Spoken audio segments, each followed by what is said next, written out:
okay, we are going to set up a healthcare website that is an exchange. People are going to come to it. Right.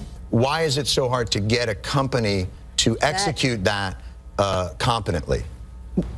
I don't know. And as one who works very hard. No, and that's my question. Well, let me get the House Minority Leader here. I can ask her. Hold on. No. Wait, what do you mean you don't know? Well, how do you not know? Well, it's not my responsibility, but I will.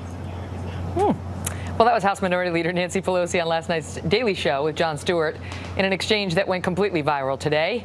Joining me now to discuss it, Lanny Davis, who's former special counsel to President Bill Clinton and author of the book Crisis Tales. Lanny, there we have the woman who wanted to pass the president's health care plan before we knew what was in it, away from the fog of controversy, brushing off one of the fundamental problems with the rollout as, I don't know, it wasn't my responsibility. You know, I wanted to come on to have a good time with you tonight, but this is painful. I support national health care since Harry Truman introduced it as a democratic principle program 60 years ago. I wanted this to be successful. I still want it to be successful, but the way Democrats have to take ownership that we believe in government, we've got to take ownership that we messed up, and Nancy Pelosi should say that we messed up, and if we're going to fix this, we have to take ownership of the responsibility and not say I don't know. You know what's crazy about it is we just had Mark Thiessen on a moment ago talking about how 72% are saying they have no faith in big government and cited as one of their biggest fears, big government now.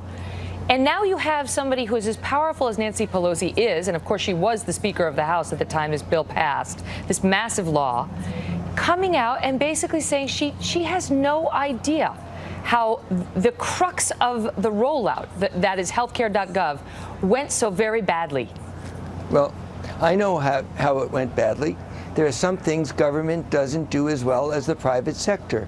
President Clinton made it possible to be a progressive and pro-business. We should have turned over the job of developing this software to the private sector websites that already existed and could have done it and helped government. And right now, those private sector exchanges are being shut out even while they're being successful, while bureaucracy creating a new invented wheel isn't working. Let me ask you this, as somebody who's, very well tied in Democratic circles, do you think Nancy Pelosi is happy with how that went? I mean, how do you think it went when she went back to her staff and they talked to her about that moment?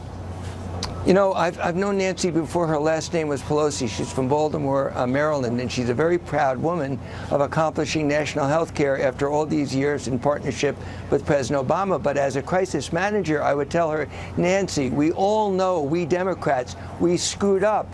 And we've got to tell the American people why we screwed up is depending too much on government, bureaucracy, and not enough partnership with the private sector. And we've got to own up to that, or else we're going to lose national health care because the American people have lost faith in us creating an effective system. You got so many people out there who are so upset about their cancellations and so on, and looking for accountability and an explanation. And, there's, I don't know. Neither do we. Lanny, we good to see you. It. Thank you, Megan. We got to fix it.